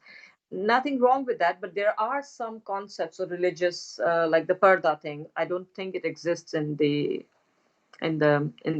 scripture or the Muslim religious texts. But that concept has been like brought in this English, Muslim English as well. Yeah. And there are so many other discourses and concepts of like about mosques, for instance. The general, I think, idea from the South Asian perspective is that women should pray in their homes. That's a popular belief, and you won't find spaces for women in majority of the mosque. And if you do find, then women do not actually voluntarily participate in them, or nobody takes them there. But you won't find the same in the Arabian Peninsula. You will find spaces for women everywhere. So I think it's also how those different texts have been interpreted and how they Yeah. were perceived, and building The upon that. word that they use for women, sometimes in a religious context, when they're going to say, have you got a space for women, is sometimes masturat. I don't know if you've heard Yes. this. They'll say like, Yes. masturat ke liye jagah hai yahan pe. And masturat means that which is covered, and satar. And it's obviously denoting that straight away that it's giving it that meaning. So it's a power position straight away that, okay, this must be covered, hidden, out of sight, mastur. It's straight away just by using the word. There's a power play. Mm-hmm. And not necessarily by that it is meant in that particular context that they should be fully covered, but not seen in those manly spaces. That's when the trouble starts, when women enter those places, even if they're wearing a burqa or a niqab or whatever. So the very body is like not really accepted, because there's already this perception that it's the chadar, the covering, and char diwari is the space. So a lot of Urdu and South Asian language, because even the word, you see, even the word urat, right? Now it's interesting that it comes from the Arabic word aura, which is something which must be covered, and it's something which must be kind of like protected away and covered, otherwise there could be an issue. But whereas in Arabic, imra'a just means female of a man. It just means like a human, just like you've got a imra'un or imra'a. It's not actually, and even though people, Urdu speaking people, may not know that aurat actually means that, but where the word comes from is fascinating, that they brought it from that. Yeah. But there are other words like mardangi, masculinity is power, right? But if you say zanana, so it's lesser. Even those very words, the way they will be used will have a different like impact. mardana and zanana. Okay, yeah. Yeah, but mardana and zanana are the spaces for men, and zanana is for women. But mardangi is the masculine power. But if somebody uses the word zanana for you, or you're looking like a zanana, so it's like somebody is degrading you from your manhood to womanhood. But it won't be used the other way, I guess. Yeah, I suppose like it might be used, but then it would be considered a bad quality to be like a man for a woman in this context. Yeah, I suppose like they could, you see, in that sense with words, they could say about a man, like to not have his mardangi, or like the way they have. In fact, a better example coming to mind: if somebody is impotent sexually, they will say "namard." He's not a man. Yeah. But you wouldn't say. Or hijra. Okay, but that's a totally separate word, though. But if you use the word he's non-man, but they wouldn't have that for a woman on the plus side. They wouldn't say na urat. Then they will say banj or ban. But that's that's still that's a reproductive. But it doesn't aspect. Yeah. So that bring in womanhood. Yeah, no, so there are so many different words. I mean, there's. But I'm just saying on that note, it's actually got a. It didn't go that way. I'm just saying on that. That's interesting. It did for the men, but it didn't do it for the women, because it's just that. It's very fascinating, the whole power play and how words are kind of set out. Language is power. Words have their impact. So definitely words, even one word, if we change it, if you go on and have a, like, let's say, if not deliberately, but you like have a fight with somebody over something, and you recall how it all went, like replay it in your mind, you might realize that just a word could have changed the whole trajectory of that conflict. So I think all conflicts, miscommunication, and even the world powers fighting each other is all at the communication and comes down to the word level. It sets a entire social a mood. It sets a and I've said this before, and that it's interesting how words, and I've said it before, but it just occurred to me right now as well, actually, on a side note, that even the word divorce, I remember hearing it once before, that in Hindi, for example, because they don't even have the word divorce, because obviously they don't have because the concept doesn't exist. So they have to either borrow the English or the Arabic, talaq or divorce. But I was saying the similar thing about modesty on steroids within the Indo-Pak region, that they don't actually have any general words for the reproductory organs, the private parts. We do have. No, they don't. I mean, they have swear words, but they have then. No, we do have words, proper words in biology for all organs. No, but including the, because as far as I'm aware, they're borrowed from Arabic. But as far as I'm aware, they are like euphemisms, but they're not the actual word. Like they would say, like. No, So, for example, there would be a word like, let's say, sharamgah is a general word, which just means a place of modesty or shame. Now, yeah, but that's not private the part. But then word. they would have like a word, let's say, al-Tanasul, which means a reproductory organ. It's not actually a word. It's a word, but it's not the actual name. It's a description. It's like saying reproductory organ. That like I've not known of actual words in that actually represent the actual names of these, let's say, of the private parts. They've got euphemisms. Because shame is connected. In those contexts to like even talking about, and I think not like the words that you use. Otherwise, I think people also create words so that it's not used in the right context. Yeah, because you see, because this then, the fact that you don't even have a word to call something shows how taboo it would be in society. Like that's just, if you think about it, it's quite kind of like so crazy that there aren't even, like, there's obviously street words which are seen as vulgar.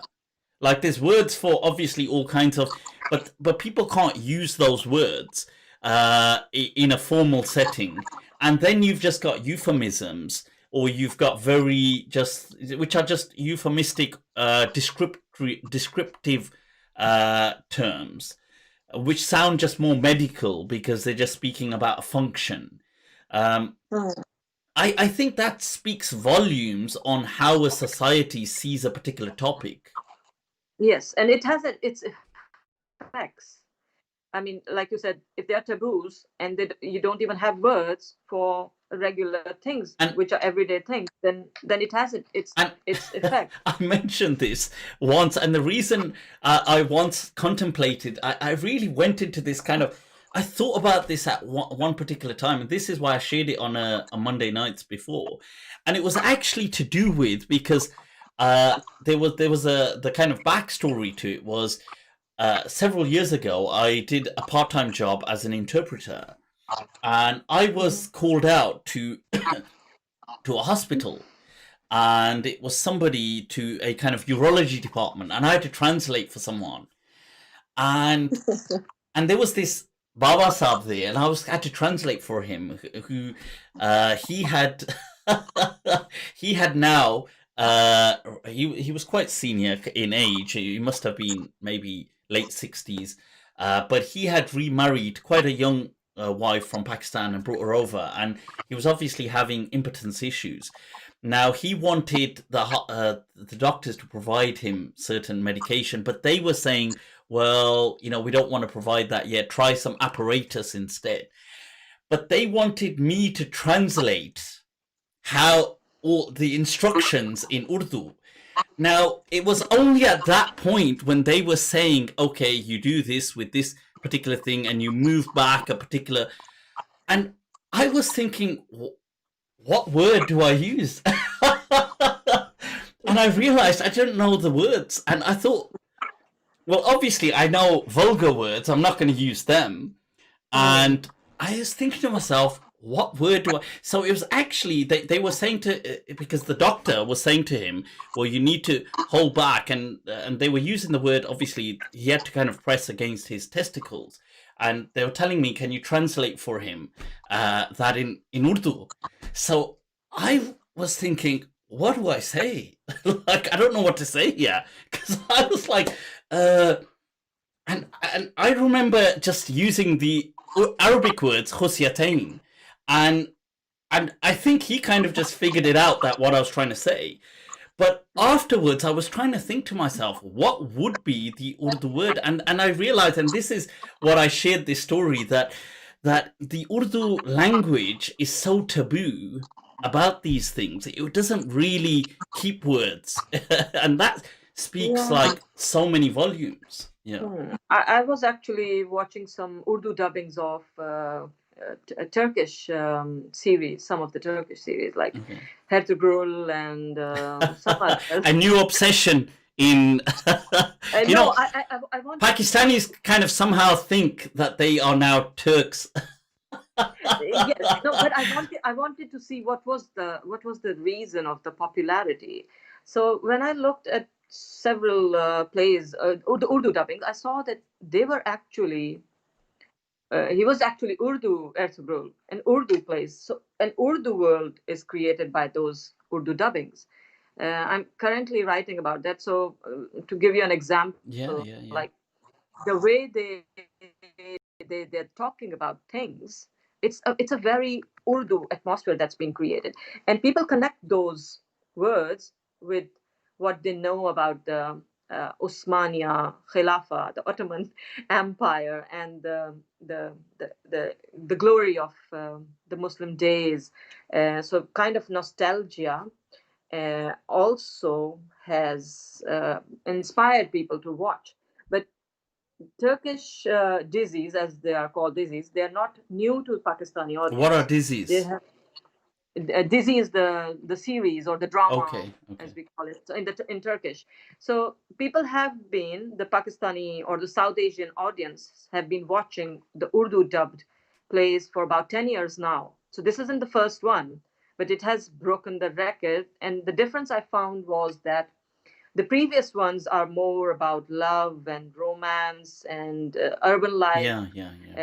It's a different world from what we see in the South Asian everyday life. So kind of an escape from what we can't do, how we wear clothes. We can't wear clothes like how the urban Turks might wear. But what I've also seen is the audience was actually more women. But now the shift in Ertugrul is that it's men as well who are watching. It's 60 plus generation of South Asians who are watching it. Unlettered people from the villages as well, who could connect to that kind of a world that has been created through the Urdu dubbing. And isn't it like what they've done is it's a kind of fantasy nostalgia. Like they somehow feel that, oh, this is us. This is our history. I mean, yes. And there has been like a lot of criticism as well about this craze about Turkish plays and Turkey, and if you go through those comments as well under those YouTube videos, because I'm analyzing them as well, you'll see an imaginary Turkey being built through those words. It's nostalgia and a utopia that comes out through those words, which is not what. And I feel that there's a lot of, you know, behind the scenes, there's politics at play as well, with Turkey trying to also promote this leadership role throughout the Muslim world. And also, from the South Asian angle, we were looking towards the the Arabian Peninsula for a few decades, but now there is a shift toward Turkey, and Turkey, of course, through these plays, is also importing their cultural way of doing things, and there are so many, but there are positive things as well within those plays as compared to what the South Asians were watching all around the world. For instance, if you look at Bollywood, it was the similar kind of language that we speak, but there were different norms. So, when you see Bhagwan, people would feel a bit off, or if there's like an anti-Pakistan discourse or anti-Muslim, like Mera Naam, whatever it was, Mera Naam hai Khan, or I'm not a terrorist. My name is Khan. I'm not a terrorist. Yeah. So those so it's a different thing has been brought to the South Asian viewers as compared to Hollywood as well. You can't connect, but now you see people who look like you, but also strong family ties, because those plays show strong family ties as compared to what Pakistani plays are showing. Even though people are still watching Pakistani plays, it's not that they have left or not watching them, but a different kind of womanhood is shown in those plays. There is this mother-in-law and daughter-in-law conflict, or a love triangle, a man marrying another woman, dusri biwi, that's the common theme. But in those plays, you see a different kind. And also I've noticed that since they're dubbing in Urdu, in Turkish, for instance, people would greet each other, good morning. Oh, right. But in Urdu, even though we do have the word subh bakhair, but it's not used a word, or it's not used. An urban Pakistani would probably use good morning, or maybe other forms. And now it's a good point, actually. What do people say? Like, what would they say? I'm trying to think back in the village. What would they say? They just wouldn't say anything. I don't think they would greet in the morning. Like, there wasn't a... Hey, putra. What would they say? Maybe they'll say, putra, tu ut gaya. Yeah, like, oh, like you've woken... Yeah, like you've got up. Yeah, have you woken up? Yeah, but I mean, a word. It wasn't a... you're right. There isn't really a...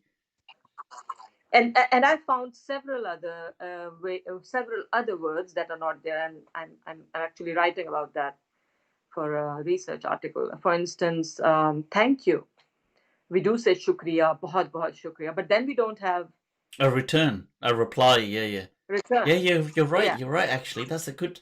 What does one say in Urdu? You say shukriya. You say. You just stay back. You go. Oh. You go. You go to.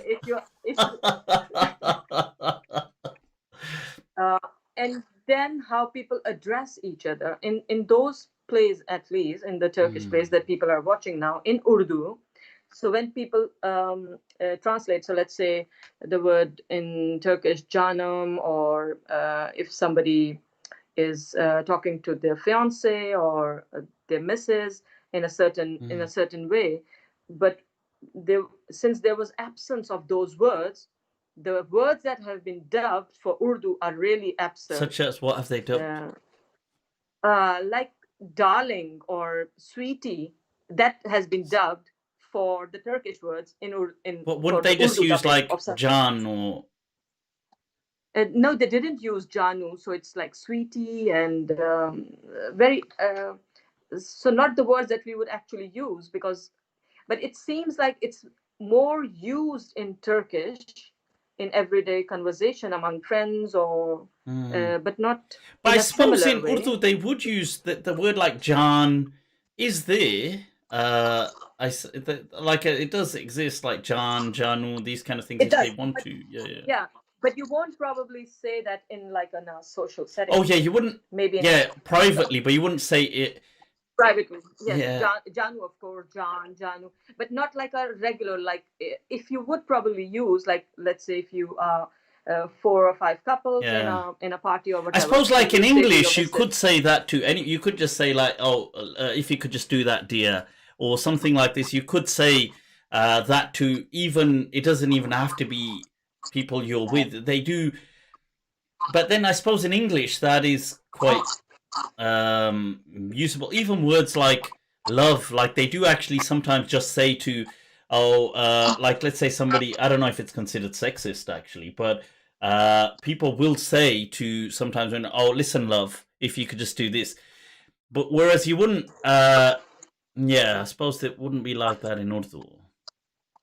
In bazaar, in the markets, you would probably say, I Motarama. don't know, baji or auntie or motarma. Motarama, yeah. Motarma, but that would be very formal, but baji or something. But I suppose, is that because of the taboo? Like in English, if I said to a lady, let's say at a shop, oh, listen, love, if you could, whereas if you said that in Urdu, like John, people will be it'll be like, acha, because it's a massive taboo to, and people will be like, wait a minute, something going on. Yeah. So just like we talked about the words brothers and sisters, like you have to assign some sort of a relation to somebody, like a bhabi. You would, if you met somebody in like somebody you know, you might call them bhabi or baji, or you have. I thought that bhabi thing was more Indian. No, it's very much used, for instance, in the military families in Pakistan or in Karachi, but in other settings as well. So a guy who meets somebody's missus would say, Mr. Oh no, Bhabi. if he met somebody's missus, yeah, but if he just meant a lady. Yeah. Whereas I noted, I felt that in India they often, if they just meet as well, they would just say bhabi. Whereas I didn't assume that in Pakistan it would be, it's that much. Just, I mean, it's different if they're standing next to the friend, then they would. Yeah. So first name basis would be considered rude, but also breaching the norm. Because it's seen as too intimate, isn't it? Like yes, how do you, exactly. like if you said, if you called somebody's wife by her name, it would be seen as like, huh? Cha. Is there an affair going on here? But that's the assumption, that there's an affair or something. Like, how are you so... You know, there was an issue. I remember discussing with someone that, you see, stepmoms. So, like, what does... You see, like, in those households, they don't have a word for them. And they have to call them, the children have to call them mum or dad. But there is a word in Urdu, soteli. No, but isn't that negative? It's the same. Like, you wouldn't say to her, "Oh, meri soteli ma." No, you can't say. No, yes. So, whereas in English or so for example in Arabic, they would just say she's imra'atu abi, or they would sometimes just call her by her name, or call her sometimes. But in English they would just call her by her name, or just, I mean, they could call her mum if they wanted, but what I'm saying is in Urdu I felt that they don't give them a choice except to call them mum, and that causes, I think, an issue with people, because they feel that, you know, sometimes there's that rebelliousness that isn't my dad, or that isn't my mum, or that isn't the kind of psychological struggle, I feel. Because there is a forever, the concept of forever, the happily married forever life. So there is no second wife. I think that's a very Hindu concept. As you said, there is no talaq, a divorce. Yeah.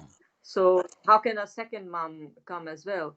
But in Urdu, like you mentioned, talaq, it's also used in a way that a man serves talaq. Usne talaq de di. So the man has given divorce. Yeah. But in English, it's they are divorced. You can't say that in Urdu. Oh, right. Okay, it's a passive. For the woman, it's always a passive verb.